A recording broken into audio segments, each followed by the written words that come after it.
Nicole van den Herk tinha apenas 15 anos quando desapareceu da cidade de Eindhoven em 1995.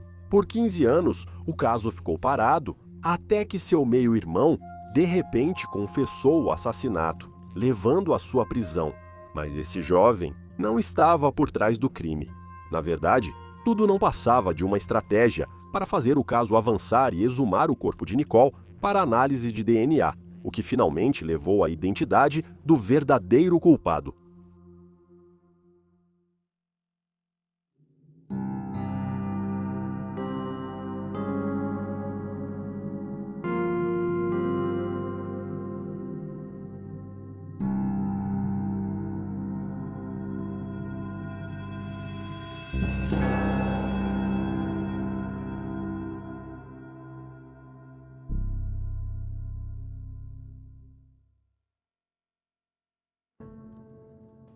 Nicole van den Herk nasceu em 4 de julho de 1980 em Erkelenz, no oeste da Alemanha. Pouco tempo após seu nascimento, sua mãe, Angélica, conheceu e se casou com A. D. van der Hoek e o trio posteriormente se mudou para a Holanda, onde Nicole adotou o sobrenome do padrasto. No entanto, logo o casamento de Angélica e Ad começou a se deteriorar, levando ao divórcio em 1989, com o padrasto de Nicole ficando com a guarda dela. Nicole foi vista pela última vez em 6 de outubro de 1995, aos 15 anos. Na época, ela morava na cidade de Eindhoven, na Holanda, com sua avó, mas parecia ainda ter uma boa relação com seu pai e madrasta, que também moravam na cidade. No início daquele ano, sua mãe havia tirado a própria vida, mas Nicole continuou seguindo em frente apesar do luto. Ela conseguiu um emprego temporário em uma padaria de shopping próximo e trabalhava alguns fins de semana, conciliando trabalho, estudos e vida social. Em 6 de outubro, uma sexta-feira, Nicole saiu da casa da avó de bicicleta para o shopping, onde deveria trabalhar, mas nunca chegou ao turno. A polícia local assumiu o caso e criou uma unidade especial com 15 agentes para vasculhar a região atrás de pistas da adolescente desaparecida. No entanto, só às 18h daquele mesmo dia, eles encontraram a primeira pista quando a bicicleta dela foi recuperada do rio Dommel, perto de uma estação de tratamento de água. Logo após, mergulhadores do Corpo de Bombeiros foram chamados para buscar mais evidências debaixo d'água. Embora os esforços deles tenham sido em vão, nos dias seguintes não surgiram pistas importantes.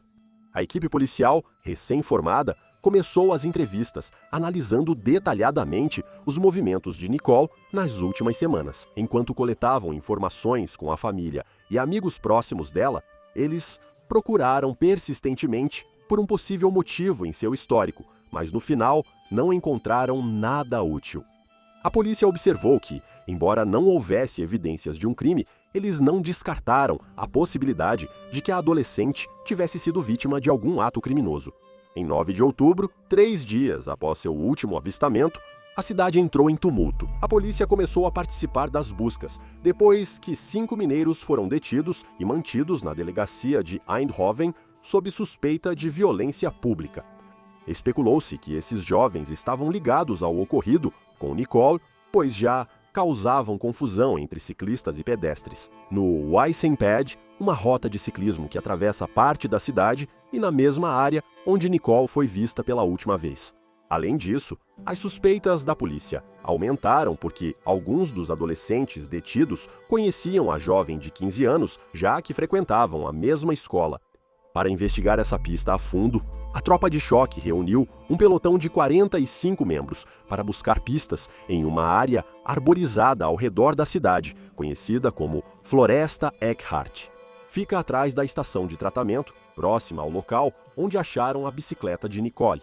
Além disso, um avião sobrevoou corpos d'água em busca de sinais dela, enquanto a polícia entrevistava seus colegas de classe.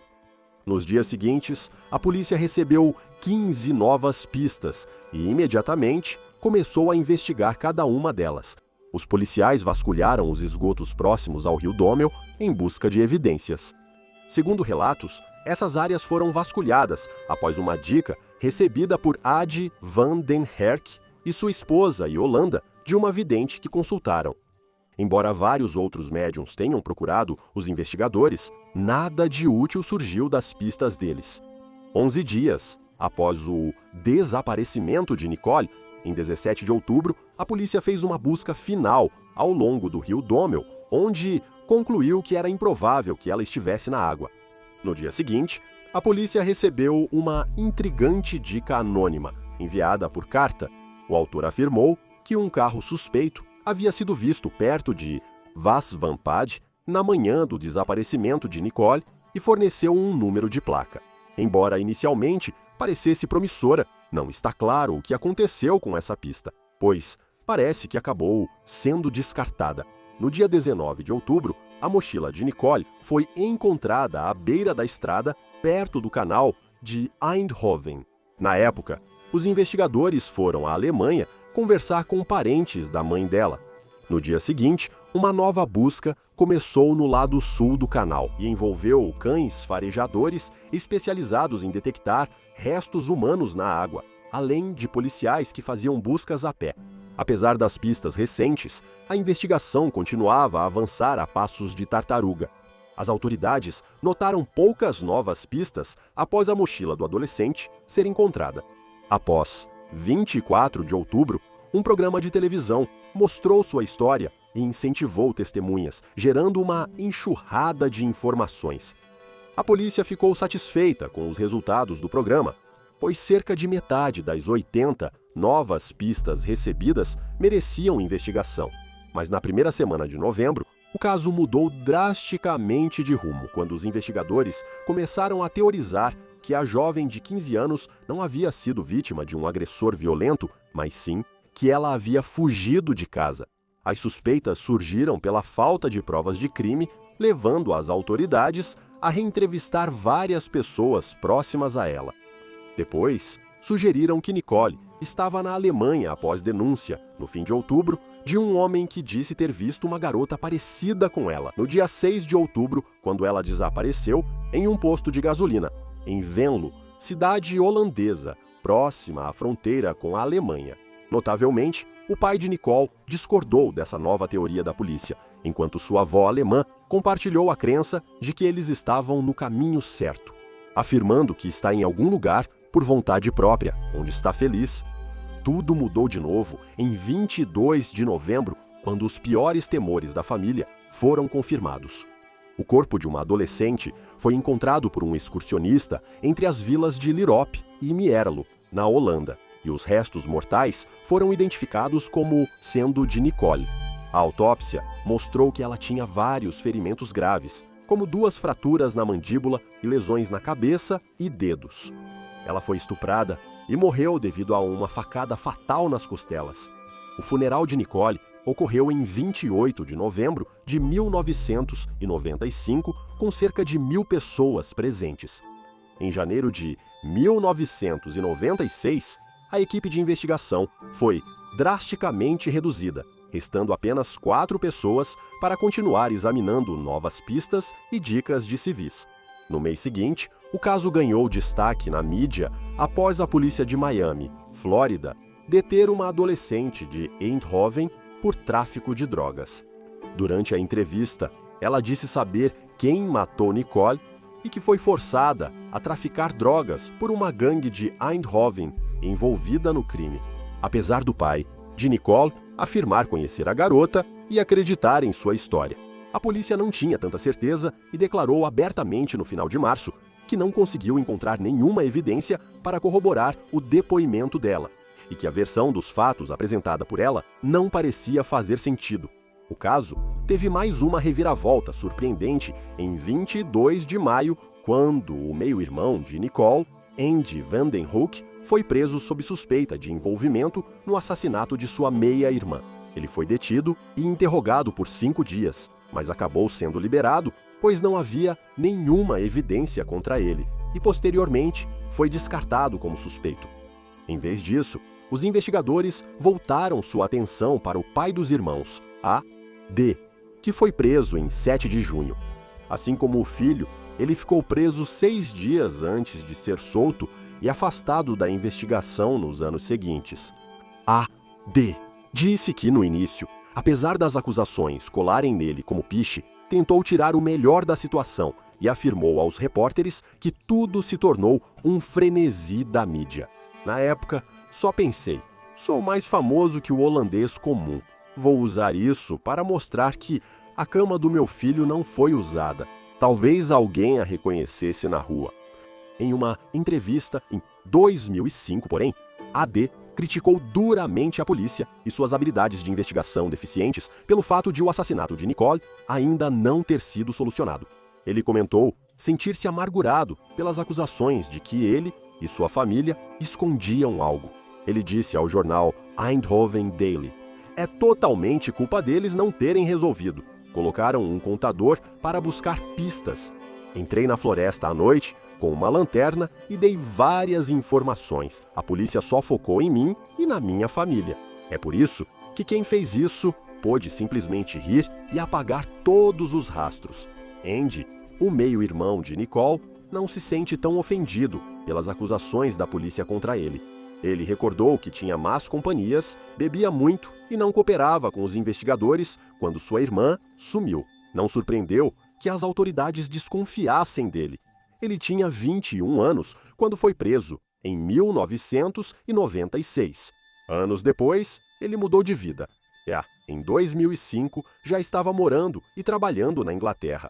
Seu pai mudou-se para Benidorm, na Espanha, após perder a carreira musical promissora e terminar com Yolanda. Depois de tudo o que aconteceu quando Nicole desapareceu, por 15 anos, o caso de Nicole ficou adormecido. Ele foi brevemente reexaminado, apenas uma vez, em 2004, por uma equipe de casos arquivados que não encontrou novos ângulos. Em 8 de março de 2011, seu meio-irmão, Andy, fez uma postagem no Facebook confessando o assassinato dela e acrescentou que ele planejava se entregar à polícia em Stevenage, na Inglaterra, onde ainda morava. Semanas depois, em 30 de março, após ser detido pela polícia inglesa, ele foi extraditado para a Holanda, onde foi amplamente interrogado. No entanto, a única prova que conseguiram encontrar contra Andy foi a postagem no Facebook. Não havia nada físico ou sequer indícios circunstanciais ligando Andy ao caso e, após 5 dias, ele foi liberado. Após ser libertado, Andy voltou atrás e disse que só havia confessado. Tentou, desesperadamente, atrair atenção para seu caso, esperando que a pressão pública e da mídia impulsionasse a investigação. Ele disse à imprensa: "Queria que ela fosse exumada para coletar DNA. Acabei me colocando nessa situação, o que poderia ter dado muito errado para conseguir a exumação. Tomei algumas providências. Fui à polícia e disse: 'Fui eu. Ela é minha irmã. Sinto falta dela todos os dias.' O plano de Andy deu certo e, meses depois, em setembro, as autoridades exumaram o corpo de Nicole para buscar DNA do assassino. Em 13 de setembro, investigadores anunciaram ter extraído um DNA, provavelmente do assassino da adolescente. Após a notícia, o pai dela forneceu DNA voluntariamente. Os restos de Nicole foram enterrados novamente em 16 de novembro. A evidência de DNA coletada dos restos mortais de Nicole revelou 2 perfis. Um correspondia ao namorado dela na época, enquanto o outro era de um homem desconhecido. A equipe de casos arquivados, que trabalhava na época, decidiu voltar e reexaminar crimes semelhantes ocorridos nesse mesmo período e perceberam que, em setembro de 2000, uma jovem na cidade de Valkenswaard, a cerca de 8 quilômetros de Eindhoven, foi tirada de sua bicicleta e sofreu abuso sexual sob ameaça de faca. O homem que cometeu esse crime foi condenado em 2001. O detetive responsável pelo caso de Nicole então sugeriu que a amostra de DNA desconhecida fosse comparada com a do autor do crime de 2000, para ver se havia uma correspondência.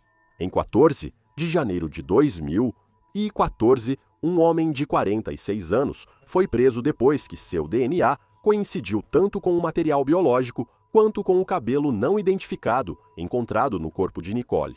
Devido a um código de privacidade holandês, O homem foi identificado apenas por um pseudônimo, Joss Deji. Ele já tinha 3 condenações por estupro e foi sentenciado a 3 anos de detenção preventiva e tratamento obrigatório por ao menos um desses crimes.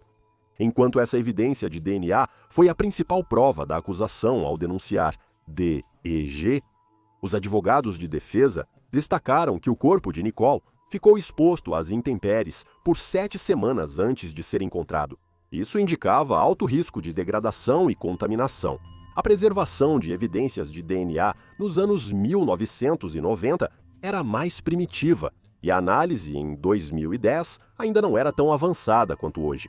Ainda assim, os especialistas em DNA que foram chamados para examinar as evidências concordaram que 2 perfis distintos eram visíveis, embora alguns picos não correspondessem de forma conclusiva, o que levou a alegações de que o DNA de uma terceira pessoa estava presente. Especialistas sugerem que isso resulta da degradação do DNA. A Suprema Corte holandesa depois rejeitou a ideia de DNA de uma terceira pessoa, considerando isso muito improvável.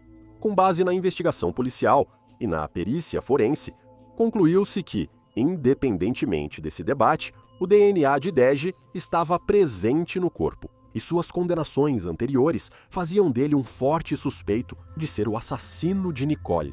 Ainda assim, a defesa insistiu na hipótese de uma terceira pessoa e afirmou que Nicole pode ter tido relações consensuais com DG antes de morrer. Os promotores retiraram a acusação de assassinato contra DG, acusando-o de estupro e homicídio culposo. G afirmou que nunca conheceu Nicole, nem teve contato com ela quando ela desapareceu. Diante das evidências de DNA, ele disse que teve relações consensuais com ela antes do desaparecimento. O julgamento dele começou em novembro de 2015, mas foi interrompido por 2 semanas. Pouco tempo depois, uma testemunha se apresentou, alegando que Deg havia confessado o assassinato de Nicole. Um trecho de um artigo do L Times dizia: "Ele olhou para mim com aqueles olhos frios e disse que tinha matado uma garota." A primeira testemunha disse ao jornal que Deji contou ter feito sexo com a garota e a matou porque ela riu do tamanho do pênis dele e o ridicularizou. A defesa de Deji argumentou que essa testemunha estava apenas atrás da recompensa em dinheiro que estava disponível para a condenação do assassino.